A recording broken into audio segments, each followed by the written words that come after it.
Dhe nuk besoj se ka rast më faktues të kësaj se sa data 30 maj, kur disa bandit sulmuan qytetar shqiptar dhe me përjashtim të një force politike, cilën jam kundërshtar ideologjik i fort, por ju respektoj se jeni genuin, isha unë, kolegu Braçe, kolegja Çakëri, e disa kolegë të tjerë të kësaj mazhorance, të cilët kërkuam llogari nga Ministria e Brendshme dhe kërkuam marrimase.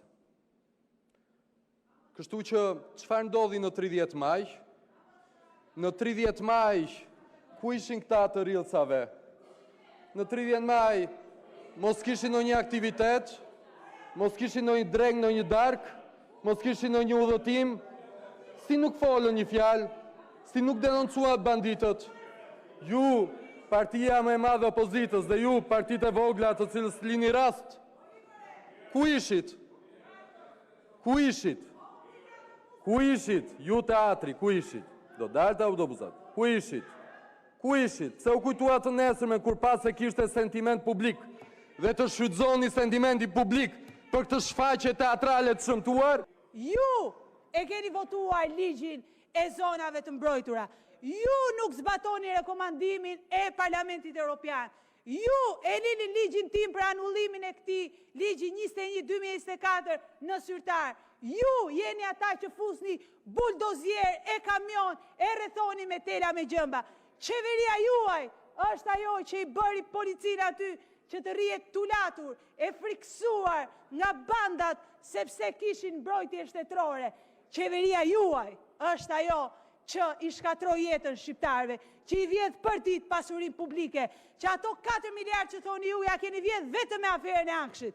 Dhe vini këtu dhe na bëni moral kur folët ju dhe kur folëm ne. Ne kemi folë se kemi 6 vjetë që bëjmë betej këtu, që kur dhatë koncesion Butrintin, që kur dhatë zonat e mbrojtura të Shqipërisë për t'i bërë plaç me 12 bedel këtu që firmosën, që shqyr zotit shumica e tyre nuk janë më deputet, edhe mos qofshin më kur deputet, ata që kanë vullosur e kanë firmosur për shfarosur zonat e mbrojtura të Shqipërisë. A duam ne investime? Po më kudo që e lejon ligji, kudo në për Shqipëri investimet tuaja, po jo të shkatroni u trashëgiminë kulturore dhe natyrore të shqiptarëve, se s'është prona e kësaj qeverie, është pronë e shqiptarëve, do ta mbrojnë deri në fund. Më mohua të drejtën e fjalës për një arsye shumë të thjeshtë, sepse do flisja në këtë parlament ku të gjithë heshtni dhe bëni sikur nuk shikoni, po jo vetëm kaq, po dhe i sulmoni ata të rinj dhe të reja që kanë dalë të protestojnë kundër jush, kundër këtij parlamenti, kundër vjedhjeve, kundër abuzimeve.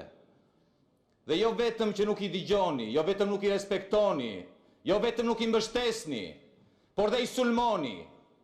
Nazist, serb, grek, rus i quani. Dije ju quat edhe policin që t'i ndalonit. Ky është një turp i vërtet. Nuk e blokoni dot parlamentin për interesin tuaj. Duhet jepi llogari. Duhet të jepi llogari ndaj qytetarëve, për abuzimet, për vjedhjet. Nuk vazhdohet kështu. Tani, ka një nen kjo rregullore, zonja nën kryetare, nëse dini të lexoni.